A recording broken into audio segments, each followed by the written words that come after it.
and welcome back once again to After the Credits Fast Forward Edition. So this is a movie I wanted to see a long time ago. Fortunately, it was only a limited release in theaters. It is now out on DVD, but that's not where I saw it. So I'm going to count it as something I saw in theaters, even though I didn't see it in theater either. I'm not going to say where I saw it. That's a mystery.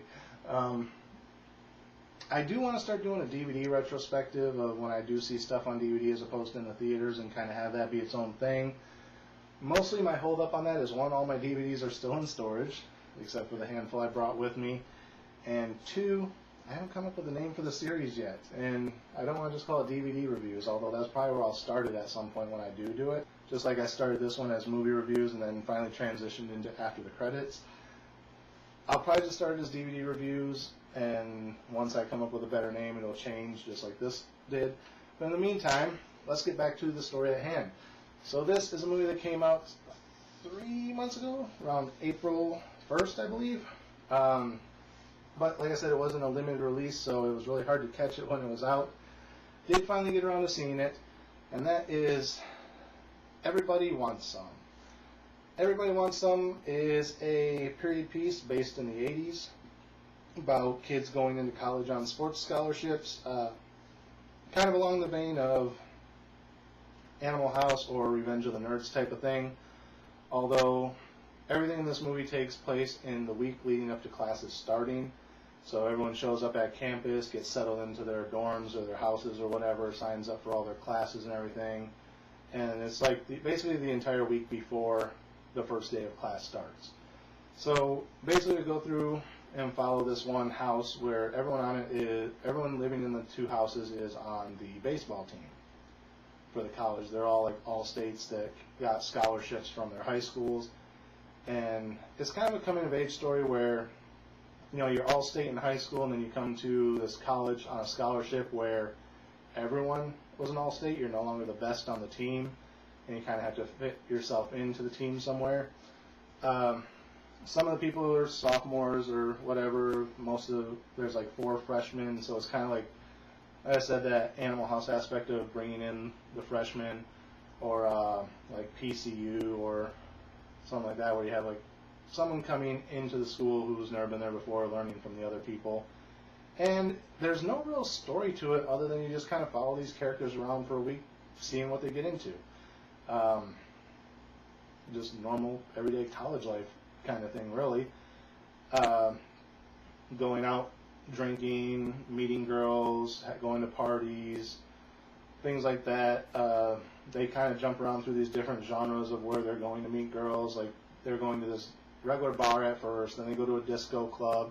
They get kicked out of disco clubs, so they go to the country bar, and then they meet up with another guy who they knew in high school, and he goes, "Oh, I'm kind of doing this punk thing now. There's a concert if you guys want to come." So they go to a punk concert, and then they have like this little back and forth about who are we. You know, we're kind of changing our wardrobe, but we don't really fit in anywhere. So it's just kind of like a finding who you are type of thing, but there's no real set story to it, so I don't really know how much to go into other than that. You know, there's the basic love story where the main character likes this certain girl. He sees some other girls leading up to meeting this one girl, but once he meets her, he really likes her, and they kind of become an item by the end. You know, and it just kind of plays off those old type of movies. I actually liked it more than I thought I would. I thought I would like it basically because it was an 80s period piece, and I was really hoping they didn't screw that up because I like 80s period pieces, because I grew up in the 80s, so it reminds me of my childhood. But then when I heard that it was about a baseball team, I was like, not sure which way that's going to go. Then it kind of just turned into this standard college-type film. It actually kind of reminds me a lot of Dazed and Confused, how there was no real set story there. You just kind of jumped around following these different characters. It is a Richard Linklater film, so if you've ever seen Slacker, how he kind of you're following one character and then you just kind of shift off as they pass by another character and start following that character around, and then they all kind of converge back at the end.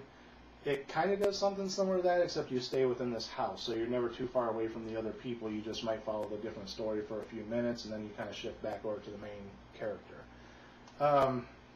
So yeah, it kind of reminds me of a Dazed and Confused, or like I said, any college movie where people are trying to fit in, not really knowing where they're going, but there's no real basic story to follow.